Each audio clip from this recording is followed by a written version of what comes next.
3, 2, 1, action.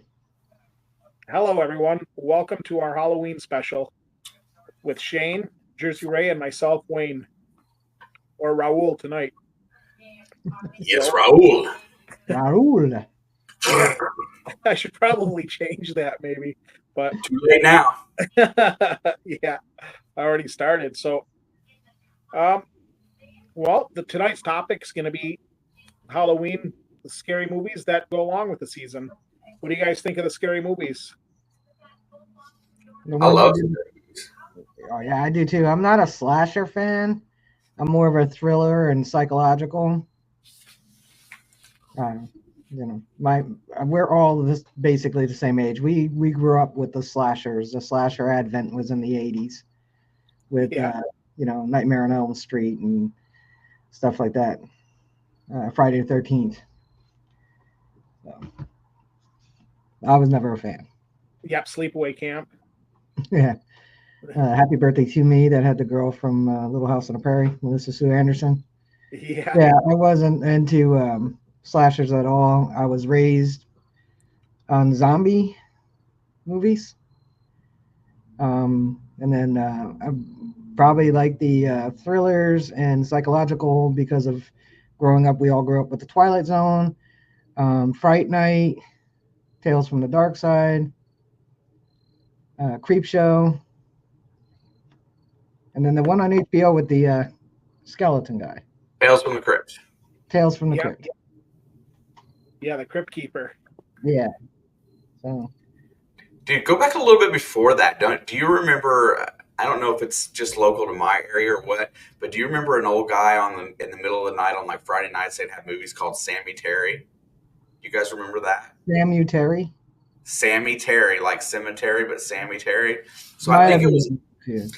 I think it was local to my area because we had a channel out of central Indiana, and he would show old school horror flicks, and we would stay up on Friday nights as little kids to watch stuff like that. And so we were trying to scar our brains as early as possible, 7, 8, 9 years old. And he had been around for the longest time. So being into the horror genre was something that was just it was kind of bred into us. You know, our older brothers and sisters put us in front of the TV when they watch stuff like that. And the other thing that, really brings me is that I still think the scariest, most impactful horror movie of all time is Jaws. I think more people are scared of being eaten by sharks because of that movie than are afraid of the boogeyman, Jason, Freddy, anything. More worried about getting ate by a shark going into the water. That honestly caused my shark phobia. Yeah, I grew up along the Jersey coast, and nope. I might go in ankle deep, but that's about as deep as I'm going to get. right. Yep, and that's a fair one too because Jaws, it freaked out a whole generation about the ocean when you think about it. Yeah, It no took me doubt. 30 years to get in the ocean after I saw that. Yeah, Still don't go in the ocean. Like I said, I might go to my ankles, maybe my knees if there's a lot more people out in the water further out than me. But yeah, I stay where I can run out. yeah. Here in Michigan, we had someone kind of like you're talking about, but he was like they called him Sir Graves. He was like a local guy. Yeah, we had Yeah, Creep Show. We had But Elvira. what was that? We had Elvira. Oh yeah, Elvira. Yeah, Mhm. I remember her. I just seen something recently. It was like it was a Halloween thing where they're showing some old clips of her just recently. She Yeah, was she's still around, I think, isn't she? yeah, she still does a lot of cons, Yeah, like horror cons and things like that. Yeah, she's up there. yeah. Been around a long time. So as everyone probably seen, we had put some polls up, and the first poll, um, looking at it, it is 5 movies: Paranormal Activity, The Conjuring, Nightmare on Elm Street, The Fog, and The Halloweens. And I had people vote on them. And from the poll, surprisingly, The Fog was the last movie. Have you guys ever seen The Fog? I saw both. I'm sorry, Yeah, my head was down because I was reading them. Yeah, I saw both of them, The Fog and yeah, original and the remake. And yeah. yeah, Original was a good scary one too back in the day. yeah, but I can understand why it's in last place. Yeah, Yeah, I never was into the fog. I'm trying to think of the the one that Stephen King made The later on, Mist, the The Mist. Mist, right? That's that's one of my favorite as far as psychological horror movies. That's one of my favorites as well. But I never watched the old school Fog. It never entertained. It never seemed to catch my eye. It just looked cheesy. I didn't know. I guess I didn't understand the premise, so I didn't want to watch it. Understandable. yeah. It was basically a revenge movie.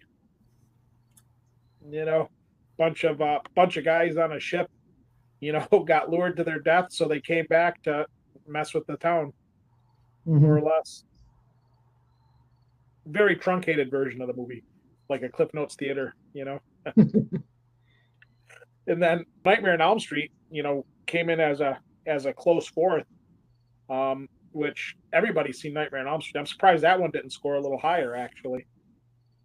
The one thing about the Nightmare on Elm Street series is I think if they would have just left it alone after one and not continue to make bad movies Well, just for the sake of making money. they did that with all three of them, with Nightmare, with Halloween, and with Friday the 13th. Yeah, Yeah, I mean, fair point. You know, the first Nightmare on Elm Street made me scared to go to sleep. I mean, when I watched it, I was afraid to go to bed. I would try to stay up as late as possible, and I didn't want to sleep. And that was just because, as a young mind molding into that movie, I was afraid. And if it made me afraid, then it did its job. yeah, that's actually a fair point because that's the purpose of watching a movie. To spark fear if you're watching a scary movie, right? You want to something in us desires to be scared, I guess. Can't Yeah, say I understand that one. The only thing I can appreciate from the original Nightmare on Elm Street is that was Johnny Depp's first role. Mhm. I mean, Yeah, it was actually inspired. It was inspired by an actual story. I mean, not like the Freddy Krueger or something, but the people dying in their sleep, and then they made a whole storyline premise that went to it. Yeah. I don't know the whole story, but it was something interesting I had picked up somewhere. And then after that was Halloween, which is a good classic, good slasher. I think Halloween, in a lot of ways, kind of was a precursor, I think, to Friday the 13th and Nightmare on Elm Street when you think about it. Well, the original Halloween, I mean, although it's classified as a slasher, wasn't really slashy. But the only thing that really stood out to this day on that movie, because it just sent shivers up my spine, was when he came across the nurse in the hospital and he stuck her in the back with the scalpel and then lifted her up. And all I could do was just sit there and go, oh, I could just feel that in my back. Oh yeah, yeah, it's another situation. Halloween, as an original movie, was actually a very good movie. They added the slasher element because of the Friday the 13th one. Both of them movies started. They were trying to outdo one another. It felt like what could be the goriest and who could kill the most people in a movie. But the sheer horror of the original of both of those, it still reigns pretty supreme in my brain because the story of Michael Myers, the story of Jason Voorhees, man, those were really cool. And just like everything else, commercializing it and trying to make money off of it, they ruined the original premise. Yeah, they did. They actually became kind of comical. Yeah, Jason Takes Manhattan. What yeah, But the I heck? remember, I gotta say this real quick so we can move on after this. But I remember going to the theater and seeing another movie. I don't remember offhand what it was now, but I'm watching the trailers and all you hear is Frank Sinatra's New York" music in the background and the view of Manhattan skyline, right? And this is going on for a good 60 seconds, just panning across the city. And I looked at my friend and said, don't tell me, Freddy takes Manhattan or Jason takes Manhattan. And no sooner did I said that, maybe 10 seconds later, it stops and it's like Friday the 13th, port 8003, Jason takes Manhattan. And I'm like, no, I did. How did I even know? Because it was a pleasant opening. New York, New York, and the skylight, the view at night and the skyline. Doesn't he come up out of the river to Oh, start I it? didn't know. I didn't see it. I didn't bother to see it. I just know think it that was the they sewers. panned backwards. There's Jason standing there and with his axe or whatever, and it's like Jason takes Manhattan. I'm like, oh man. Yeah.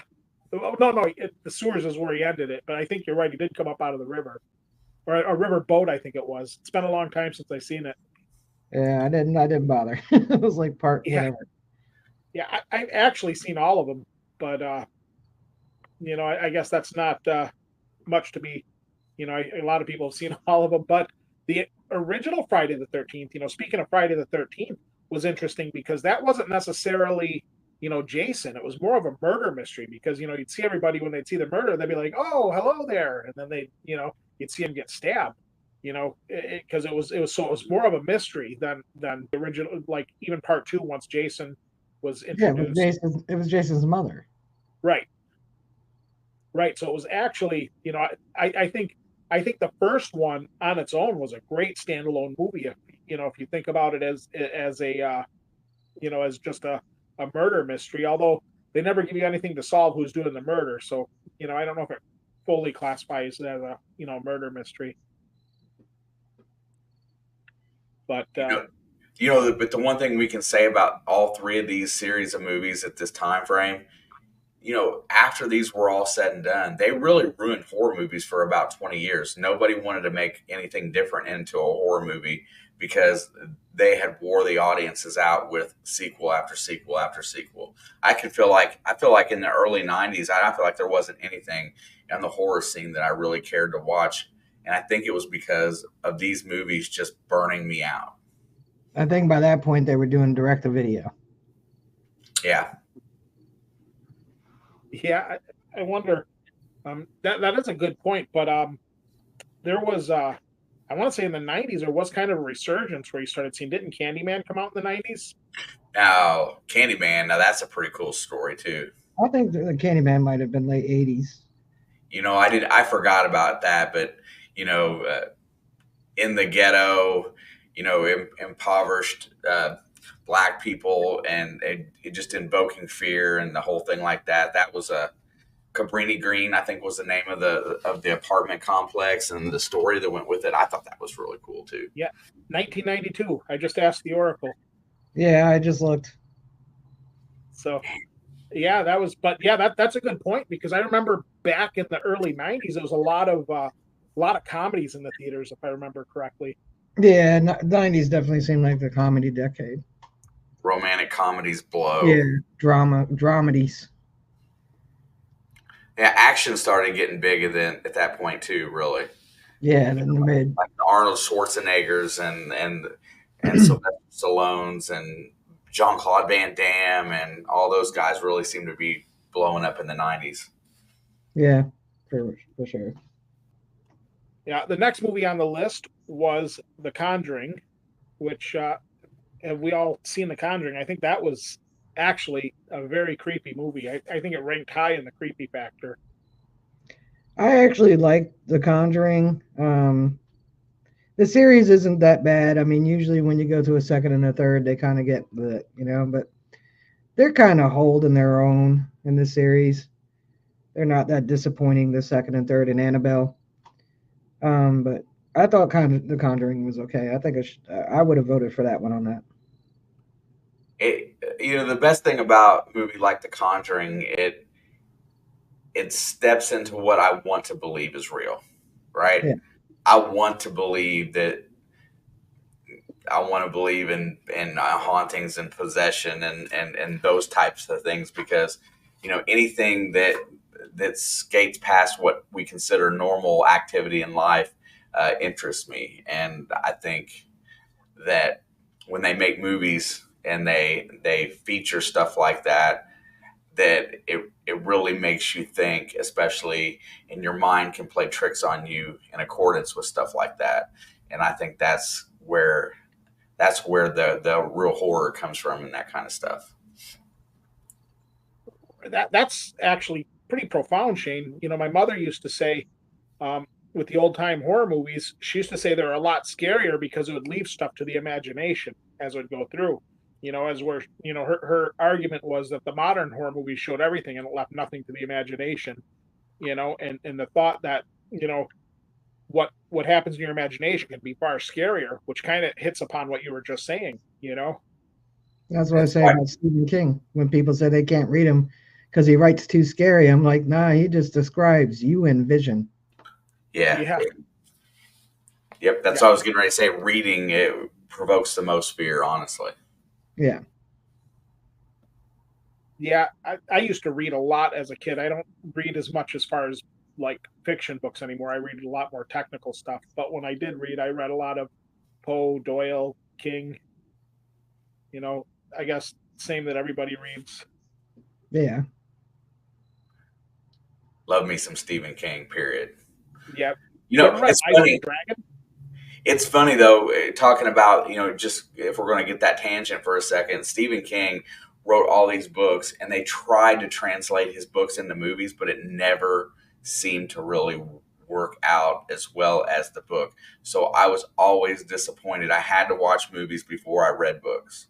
Oh, If I read the book first, the movie just absolutely does not hit my imagination, Well, they doesn't they can't put everything. Well, especially with the series, there's certain things they cannot put into the movie.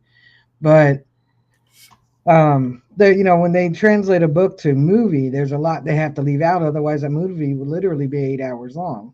Like. But I think they did fine with like Maximum Overdrive because that was actually a screenplay and it was never really a book. yeah. yeah. Well, interestingly enough, like to that point, there are few instances where I personally thought the movie was better than the book. Like the Stephen King book, Christine. I actually think the movie was better than the book. Um, which I don't know. I don't want to get too far into it, but like the movie was, went through like 2 hours, whatever it was. You went through and you went, it was over. With the book, there was a lot of inconsistencies in the book. They're talking about being a sports coupe, and then they're talking about it being a 4 door. Well, a sports coupe would have been a 2 door. You know what I mean? So when I'm reading that in the book, it was kind of driving me crazy. Yeah, I mean, I guess that's saying that you feel like Christine was a great interpretation of the best of what the book offered. Right, right.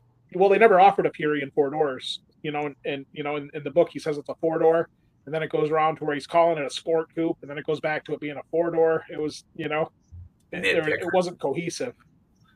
nitpicker. Yeah, sorry, I got like a weird memory for facts when I read. No, it's just your job. You're a details person. All right, the last movie on the number one movie that took number one in the polls was Paranormal Activity, which I gotta be honest, I'm a little surprised that made it to number one. Yeah, I was kind of shocked at that too. I would have thought between The Conjuring and Paranormal Activity, I would have thought it would have been The Conjuring, to be honest. I, Um, I totally agree with that. I thought the fog would have been more scary than Paranormal Activity or The Conjuring. I thought was going to be. well, I thought for sure The Conjuring was going to take number one when I listed the poll. well, Paranormal Activity is best viewed in a dark room without distractions. Then it truly is a spine chilling thriller. The jump scares were correct. They came when they should. They caught you off guard. There was a few times when I watched it, I thought for sure something's going to happen right now, and it didn't. It happened at a different spot where I wasn't expecting it. So the jump scares were good. It's just the ambience of you where you're watching it will determine whether or not it's scary for you. I think why people pick it so much is because it's such a common topic, of a presence in your house. And if I remember it correctly, I feel like that it was kind of done in the same respect as what was the horror movie that I can't think of the name of it, where they went out and where it was just went out and filmed like Oh, Blair Witch. Blair Witch Project. Yeah, I was I just gonna feel say it was actually a better version of Blair Witch, where with Blair Witch is with handheld cameras, and Paranormal is with your house cameras. yeah. So and I think for this poll, I think most of the people probably have the clearest memory of watching that, and like you said, perfectly timed jump scares and just things that you can be relatable to your own home, and maybe when your mind plays tricks on you in your house to some degree. I think that's probably why it ranks so high. But you know what? It wouldn't have. It's as much as I love the ideology of it and the jump scares and everything about it. It's just not what I would have picked. Agreed. Yeah, I wouldn't have picked it either. I don't think it's a horrible movie. I think it's definitely worth watching. I just didn't think it was going to take number one. I thought for sure it would have been The Conjuring. I thought for sure it would have been The Conjuring, but I wouldn't have been surprised to see The Fog or Halloween topping it either, because both of those were, I think, little more scary. But Halloween has like a cult following. I mean, people love that movie. Oh, for real. Speaking of Halloween, last thing on this subject. Well, do either of you know why they made Season of the Witch? Oh, 8 more days of Halloween, Halloween. That one. I mean, it was like Oh, it was yeah, it part was. three. Oh, yeah, was it 3 or 4? I Three. can't remember. I thought it was three. Yep. Yeah, where they had that like microchip in the masks or something. Yeah, Silver Shamrock. That was the name Why of the why go company. completely off base for that? What was the thought process? I know they It went was back. definitely really odd. I mean, I did watch it. It was definitely weird. I was Yeah, mad. I get it because it's interesting thought, because if you think about it, in part two, Michael Myers was thought to be dead, so they're trying to maybe rebirth the movie with a different premise. Maybe that's just speculation on my part,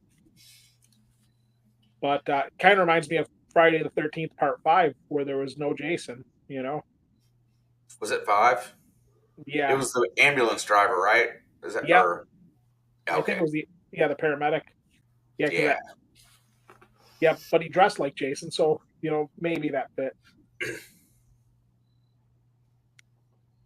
Well, at least you can say with all the Nightmare on Elm Streets, it was always Freddy Krueger. Yeah. Yeah, they had that Jason meets Freddy once. Remember that one? Yeah, I think that was one of the final ones. Yeah. So on the next list, it was what were the scariest movies from the list. The last one on the list is Entity, which I thought would have been higher, but maybe a lot of people didn't see that one. Maybe not. I thought that was pretty good. Yep. And then next on the list is the Amityville Horror,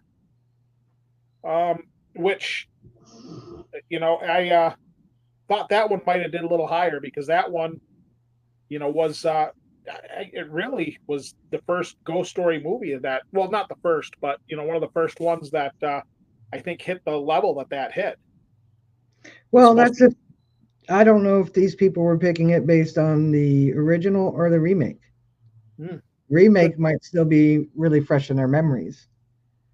Where the original was, I mean, people got to remember back with The Hills Have Eyes and Texas Chainsaw Massacre, the Amityville Horror, they didn't have CGI like we have now. right. So all the special effects, we look back at it now after our little spoiled butts have been watching this wonderful animation and CGI and great makeup artists that have come a long way in the past 50 years. And we look back at those movies and we're like, that was scary. I watched Texas Chainsaw Massacre again after 40 years, and I was like, that wasn't even scary, but it was in the early 70s. Yeah. Well, even at that, like the original Psycho still maintains a lot of its original, I think, punch. But that was, left a lot Yeah, to but be. I can't watch that now without thinking about chocolate syrup in that shower. Yeah. Yeah.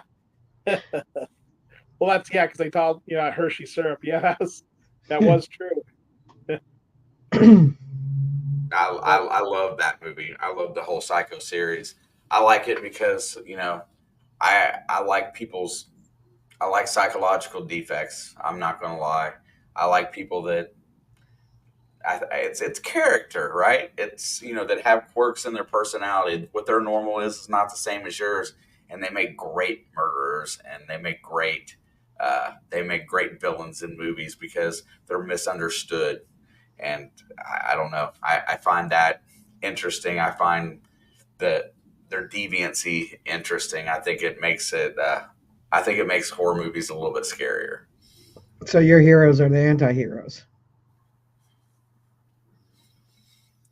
I mean, yeah, I can't think of his name. Anthony. Hopkins? Perkins. No, Perkins. Perkins. Yes. The whole premise of Psycho. And then his mother. Overbearing mother, and then her being dead in the chair the whole time, and he's just dressing up like her because he's lost reality when she died or whatnot. I mean, come on, what's scarier than that, right? I mean, somebody the sense of normal is just completely whacked out. Right, right. And the interesting thing about that is that's actually a testament to Hitchcock's directing ability, because that movie was done in the 50s, and it withstood the test of time pretty good, in my humble opinion. I Oh think you yeah, could still put that in the theater now and people would go pay and watch it.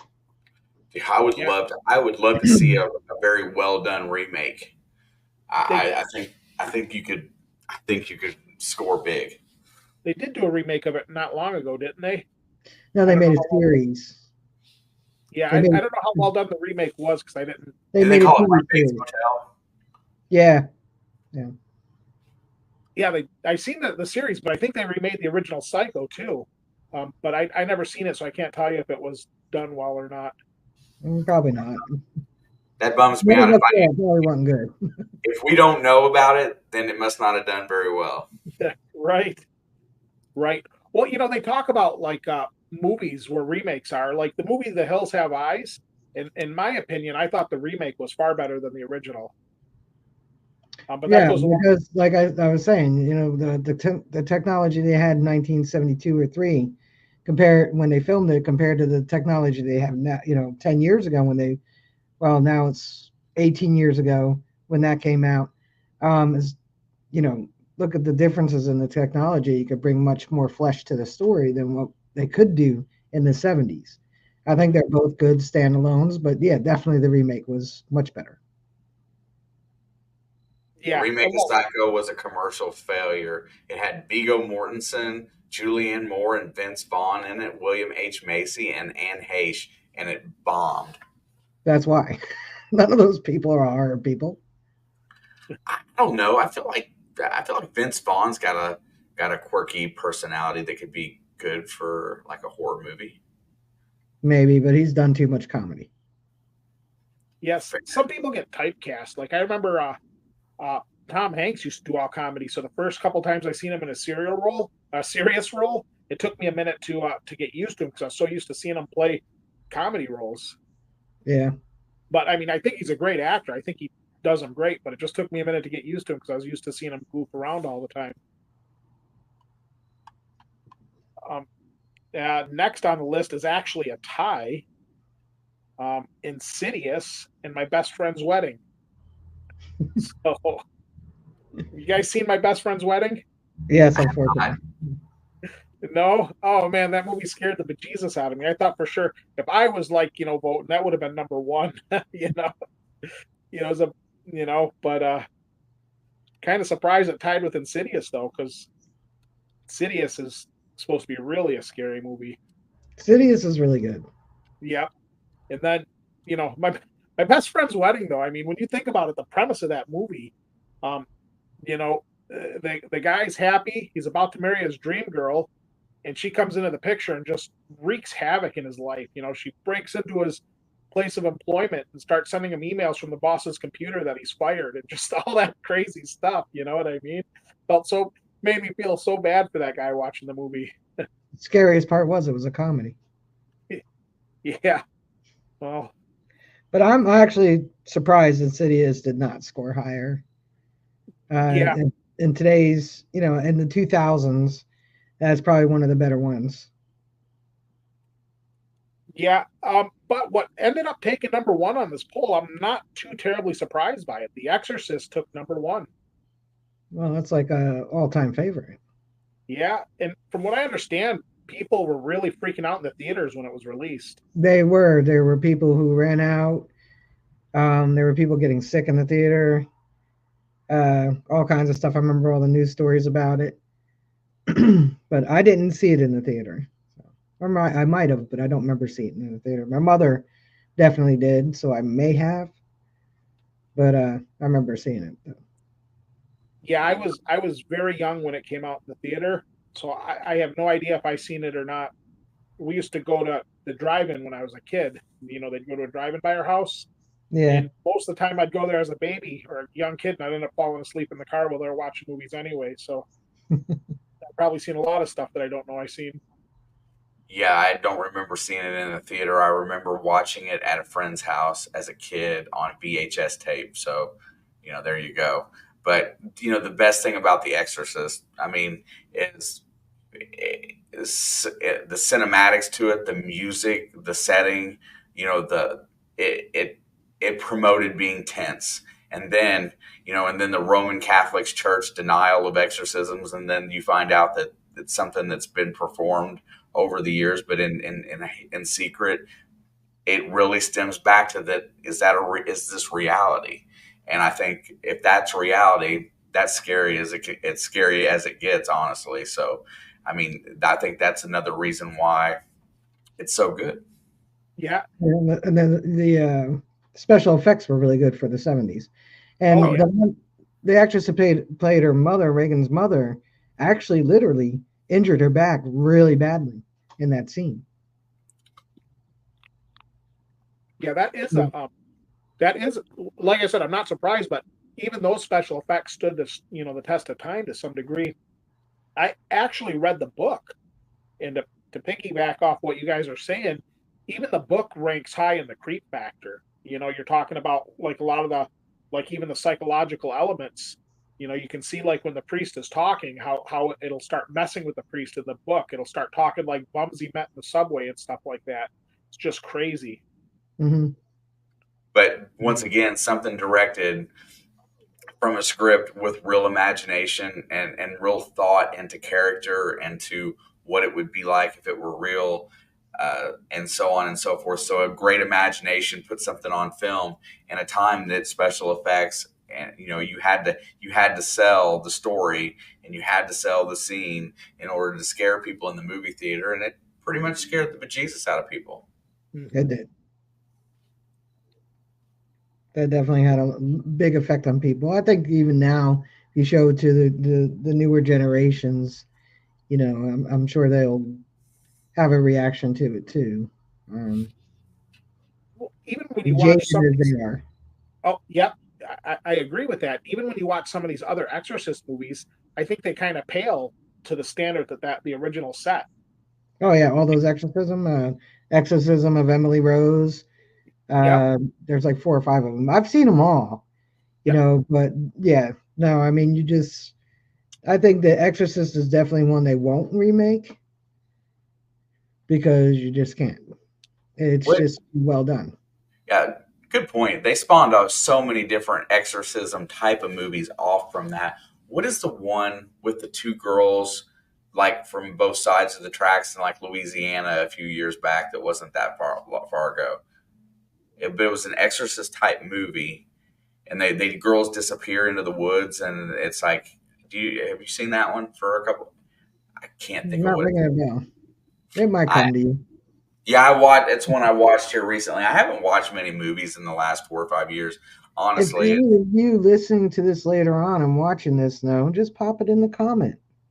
Yeah, I can't remember what it was, but it was a very uh, the parents were blaming each other, and the one girl was possessed. I can't remember how it all played out, but it was a really good movie. I'll figure it out before we're done here today. It'll pop into my head. But The Exorcist did spawn all kinds of different versions of the same movie, and they've all been pretty good. I mean, They've been good, yeah, but I there's watched I want it to be real. Back again, I know I say that and it sounds kind of creepy and weird. I just think it's cool and I want it to be real. The poll was, what is what's the favorite? What is everybody's favorite Stephen King movie?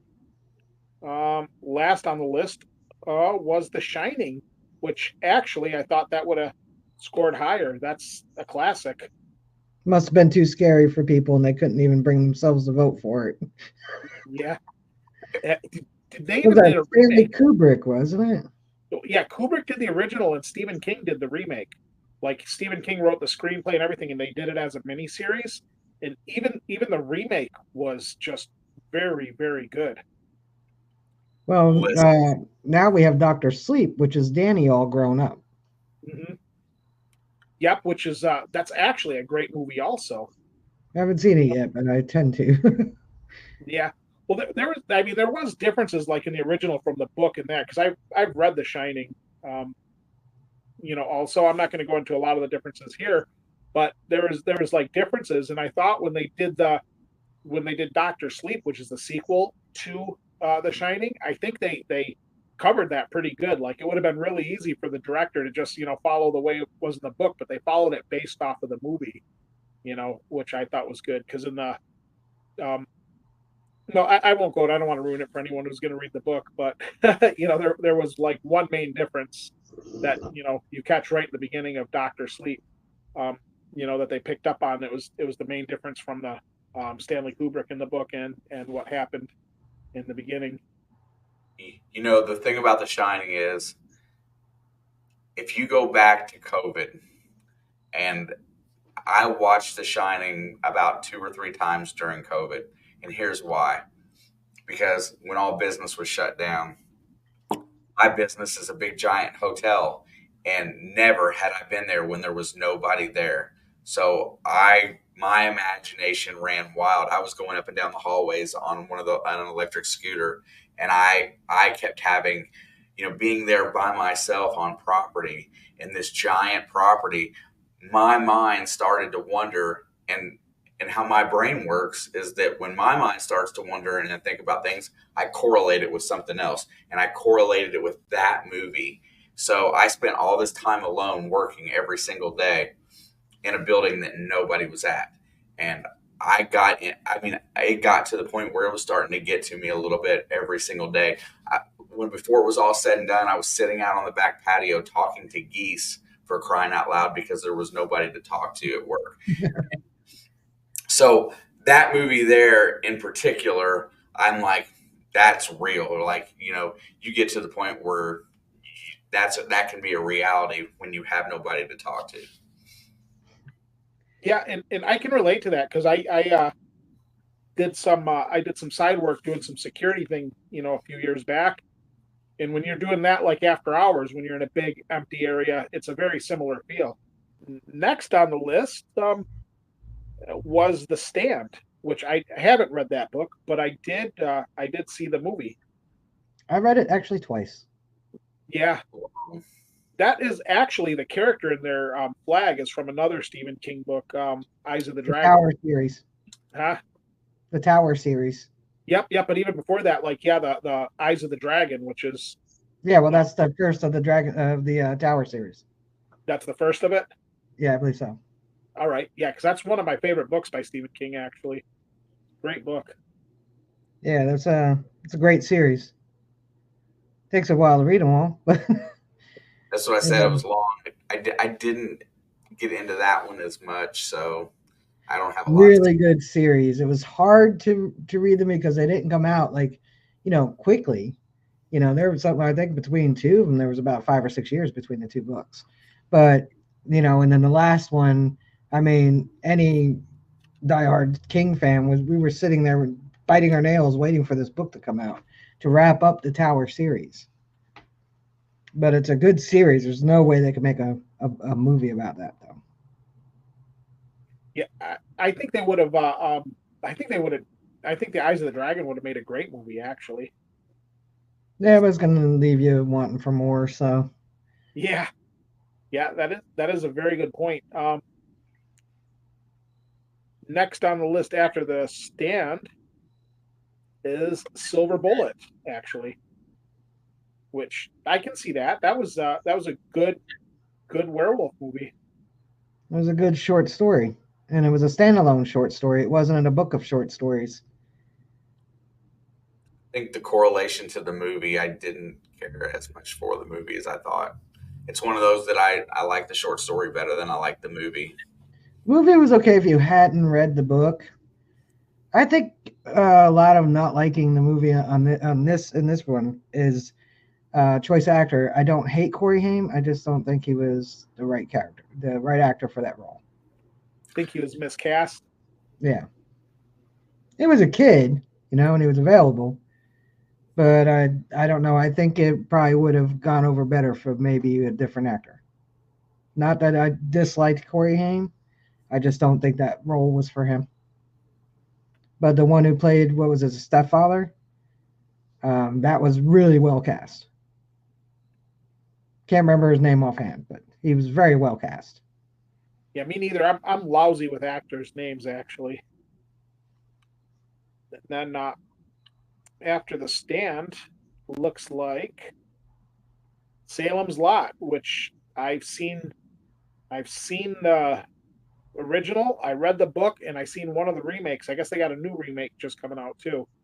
Um, and I gotta say, the movies translated really well from the book in this one. Actually, they were very close. They followed it pretty nice. And as far as vampire movies go, I think Salem's Lot is one of the better ones. Yeah, I'm in the middle on this. I didn't Salem's Lot the movie. I liked okay. The book I liked fairly well. It just wasn't at the top of my list. Salem, it was pretty good. I mean, I did read the book. I thought the movie was pretty good. I haven't seen it in like probably 35 years. That's the one with the kid scratching at the window, right? Yeah, yeah, he's floating to the second floor. Yeah. I don't know. It did creep me out. So I did watch it on VHS though. But it was creepy. It was a little spooky. I thought it was okay. Yeah. I think where they ranked it is probably fair. You know what? I'll go back since that book was probably one of the earlier vampire stories other than Dracula that was kind of mainstream. So that's like mid 70s for that book, and that was so I guess for its time it ranks a little better. I don't think that movie was made until the early 80s, maybe somewhere around there. I could be wrong, but I remember it being as a kid. Yeah, the original one wasn't it a TV made for TV movie? The original, and it had the guy from Starsky and Hutch in it. Wow. It was a miniseries on TV in 1979, and yeah, David Soul. It actually ranked #1 in this, which I've seen both movies, but this is one that I've never read the book on. I did read the book. The book is really good. Stephen King's a master at describing just enough to allow your imagination to take over. Yes, that's a great explanation of his writing. And then when they correlate a book into a movie that gets me excited or whatnot, then I'm really happy. I like it. It was fun. Yeah, I think they did well with the two-parter miniseries, and then the two movies, the remakes years later. I know I did read comments and reviews where people were complaining about certain parts of the books weren't in the movies, both of them. There is one part of that book will never be in a movie where they're packed. That will never be in a movie. They cannot put that in a movie. But I think they had the important parts to give you the almost equal satisfaction of reading the book in both versions of the movies. I think both Pennywise's were really well done makeup wise. For real. Right. What I liked about the remake, the more recent one, is they went into different things that happened. Like when you see the original miniseries with Tim Curry, I love that movie. By the way, I think it was a great movie. Um, and some of the stuff kind of you've seen where they redid it in the remake, but there's other scenes that they didn't have, like when they went into the old house. Hmm. At the end, going towards the end. I thought a lot of that stuff was very, very well directed and put into the movie.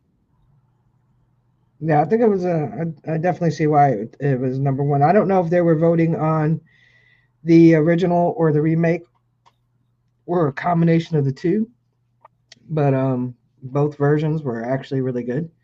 Yep.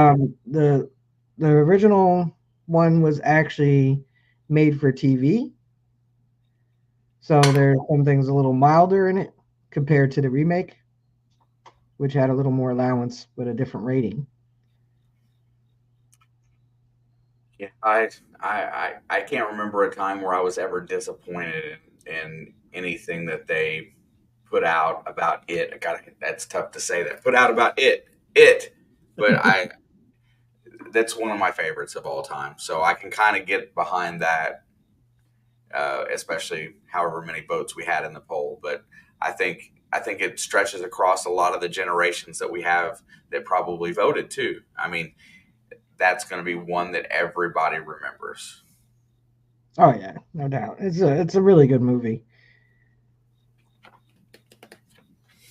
Yeah, it was a great movie, and there were a few. I mean, it was really hard when I was putting these lists together, compiling them because there were so many great movies.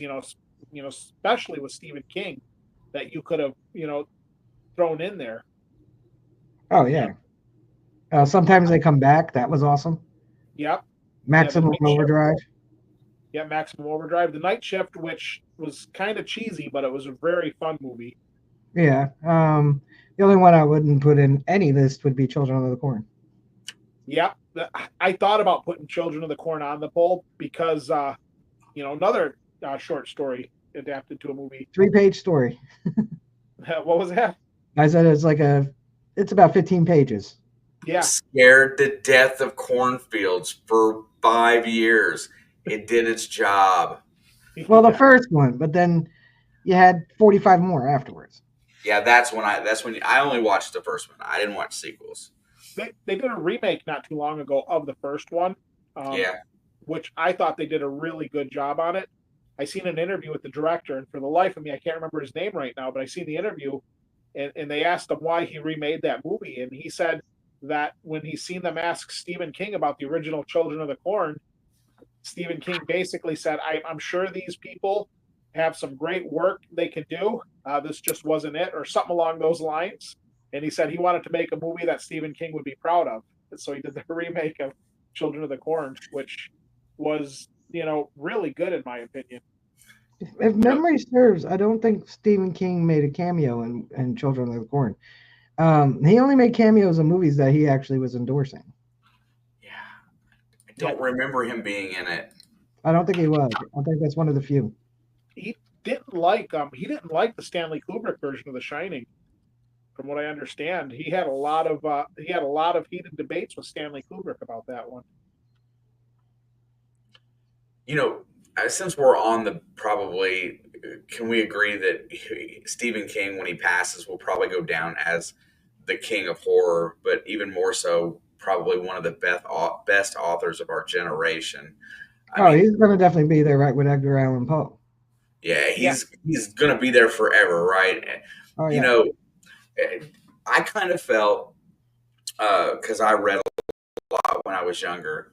You know, do you remember? And I think it was a short story, and I don't remember when it came out, but I felt like the short story, The Boogeyman, was like a precipice for both of those, for like Friday the 13th and Halloween. I kind of felt like they loosely took something from that plot and put it into those movies, and which really was a dawn of an era of horror. Am I remembering that correctly? It sounds kind of familiar. now What boogeyman are you talking about? Because I know of about 2 or 3 movies named Boogeyman. No, it wasn't a. I don't know that he made it. I don't know that there was a King movie of the Boogeyman. He wrote a short story in the '70s. It was called The Boogeyman. I can't. And like I said, this conversation sparked it in my He brain. wrote it in 1978. It's in the collection Night Shift. It's in the Night Shift collection. Yeah. Yeah, because I felt like that was written a little earlier, but I just felt like that was kind of. I mean, I know that the story. I can't remember how the story goes exactly, but I just remember that it really made me feel like I thought about that when Halloween came out. I thought, when I went back and was going through horror at that time, which it was a big thing for me in the late '80s, that I felt like it was kind of like a prequel, not a prequel, but kind of just about those two movie chains, and I felt like they were loosely, stolen from his writing, and I I wasn't. think they definitely influenced. Yeah, I mean, don't get me wrong. John Carpenter is another, director that I really admire for what he did, throughout the '70s, '80s, and even into the '90s. I think there's a few good ones, but it's just kind of amazing to me how much has been derived and taken from Stephen King and twisted and made into new stuff.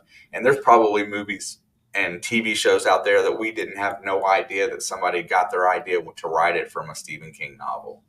Oh, no doubt. Oh yeah, yeah, and it's even the same with even Poe, which I think you're talking about Stephen King being remembered. I think he's going to be remembered, similar to the way we remember people like Doyle or Hemingway or even Poe or even Mark Twain. I think he's going to be remembered as a great American author.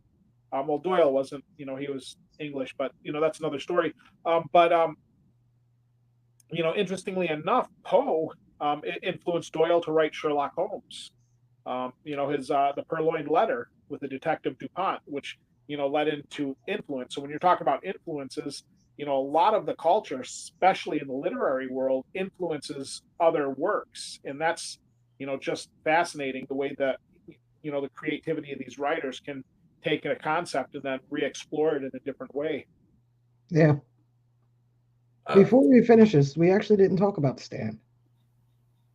Well, let's talk about We the ended up stand. talking about the Tower series. But yeah, let's talk about the stand. That is, I didn't read that one, but Yeah. it was definitely a great.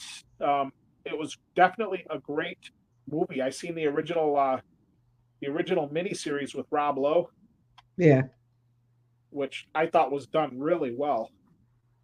Well, I read the book twice, not back to back, but I did read it twice. It is a good story, and I think both versions of the stand actually did it justice. Like I said, you can't take a book and interpret it completely into a movie. It would be far too long.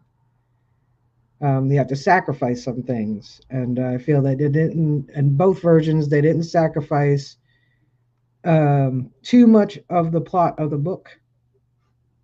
Maybe some a little bit of the side stories they might have sacrificed, but the point of the story was definitely still there.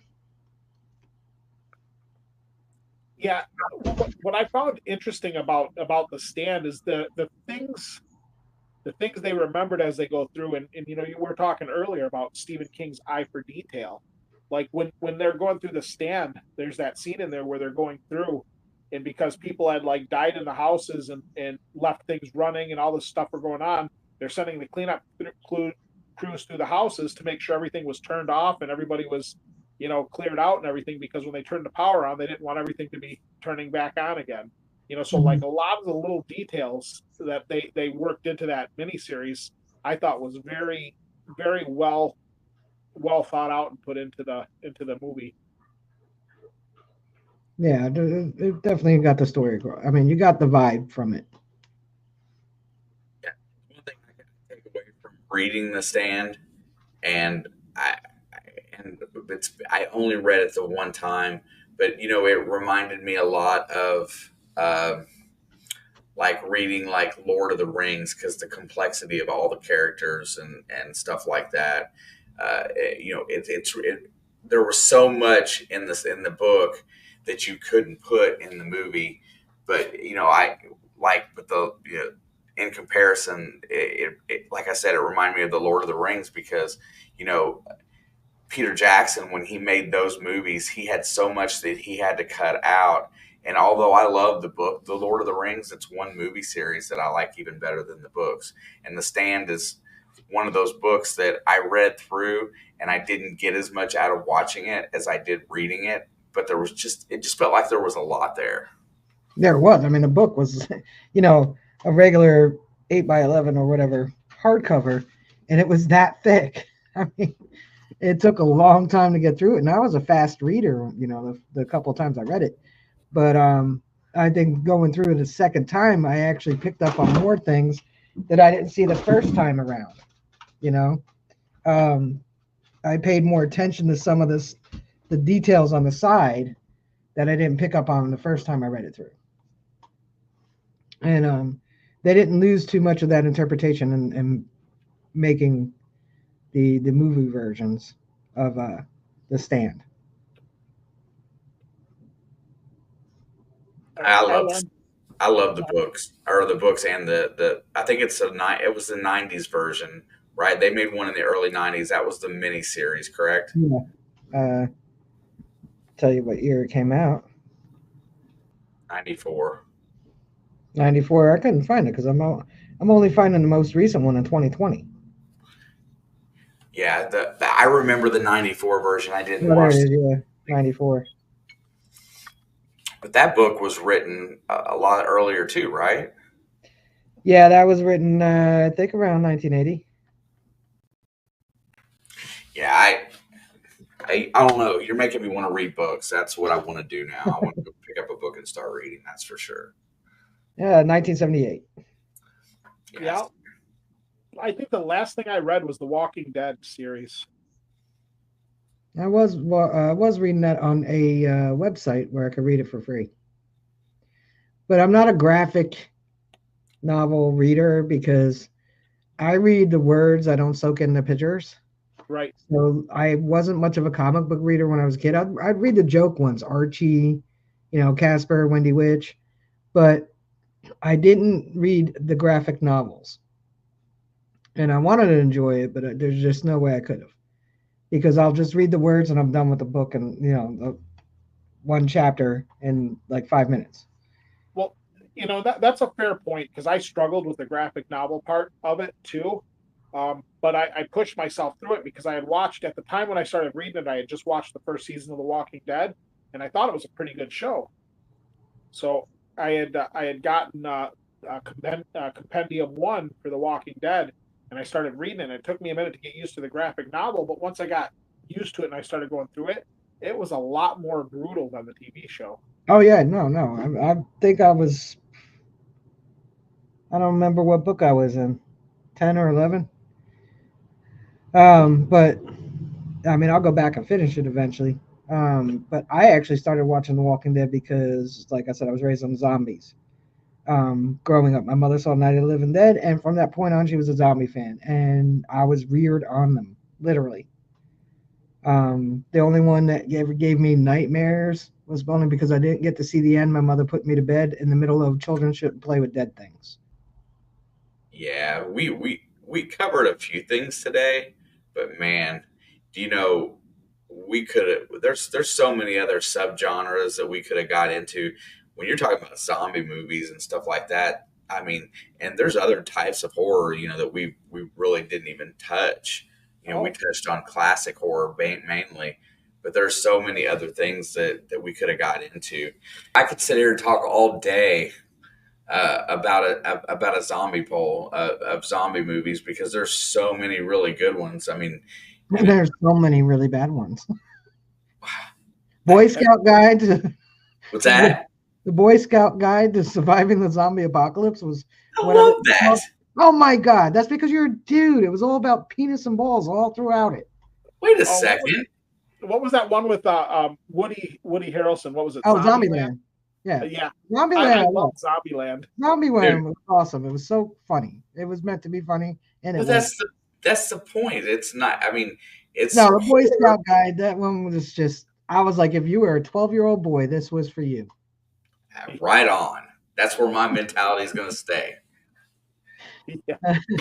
Uh, Abraham Lincoln one with Have you ever? zombies. That yep. was that was bad. That Oh was so yeah, bad. Abraham Lincoln Zombie Slayer. Isn't that what it's called? Yeah, I think yeah, I know that what was one you're so talking bad. about. I couldn't even watch the whole thing.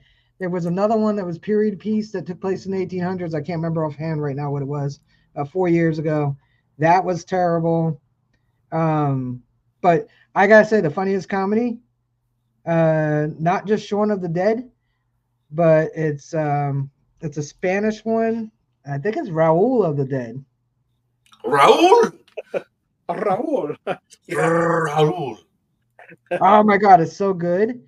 And it is probably the first one to have zombies walking in the water, like under the water. Uh, I was thinking of things that were a little bit better, though, by the way, like 28 Days Later. Yeah. Oh yeah. I was just gonna mention that one. Yeah, they run in that one. 28 days later. But that's not a zombie movie. Sure, it is. No, it's not. I mean, it's a modernized version of a zombie. They It's get, an infection. yes, They're not dead and reanimated. As soon as a drop of blood, like when the guard got the drop of blood in his eye, it was like instantaneous. but it's still a zombie movie. It really isn't. Sure, it is. Yep. What was the Yep. other one that was sort of like that, but it wasn't. It wasn't zombies. It was uh the whole town went crazy or something like that.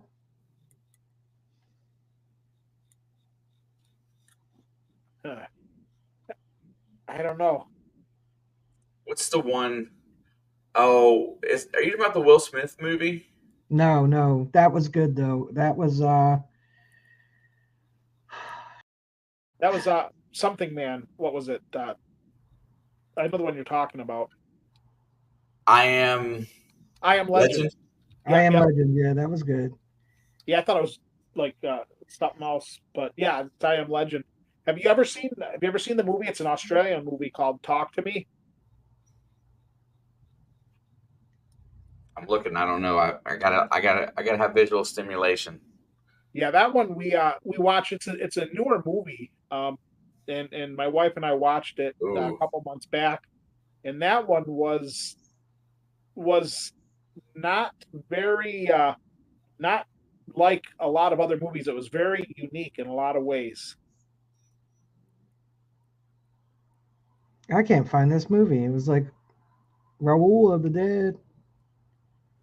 Raul. It was so funny. I mean, you had to watch the subtitles though. It's called Juan of the Dead. Juan of the Dead. Yeah, that one's good. It's just as good as Shaun of the Dead, which is probably the best comedy zombie movie. I also Yeah, like the Descent. hmm. Oh, that's the cave one, right? Yeah,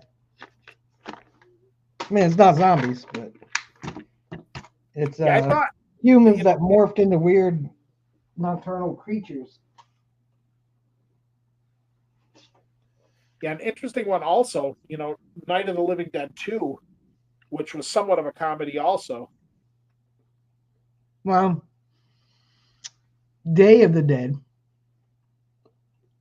was probably one of the funnier of the Deads. And that's when they had the pet zombie. Um, Dawn of the Dead was good, but I gotta tell you, the 2007 remake was phenomenal. That was really good. Yeah, and then there was Yeah, the Night of Evil the Dead Dead, also. The Evil Day of the Dead. Dead, Dawn of the Dead. Well, there was another of the Dead, but Day of the Dead was when they were doing tests on the one, and he was kind of like a pet.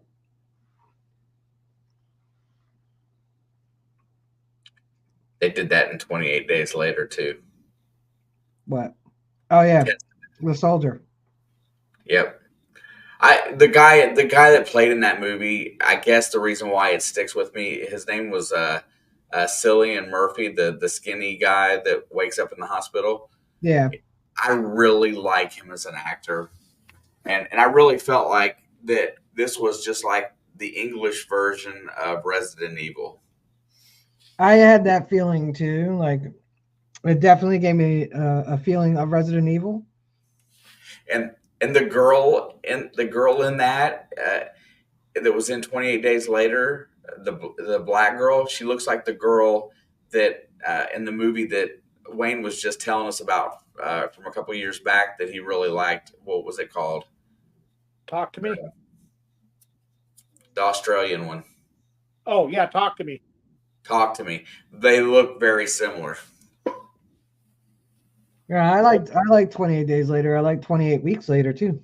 Yeah, yeah. Talk about it. Something of a sequel that was really good, or Yeah, part of a chain. yeah. If you want to check out Talk to me, I think it might be on Amazon Prime. Right on. Yeah, But but is it it's free or not can you like rent or buy any it? horror movie you've seen. It's got like it's got some elements that are familiar in there, but the way it's laid out is totally unique. I thought I haven't seen another one quite like it.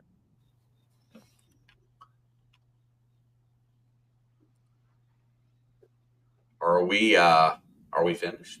Yeah, I'm gonna end recording now. There, recording has ended.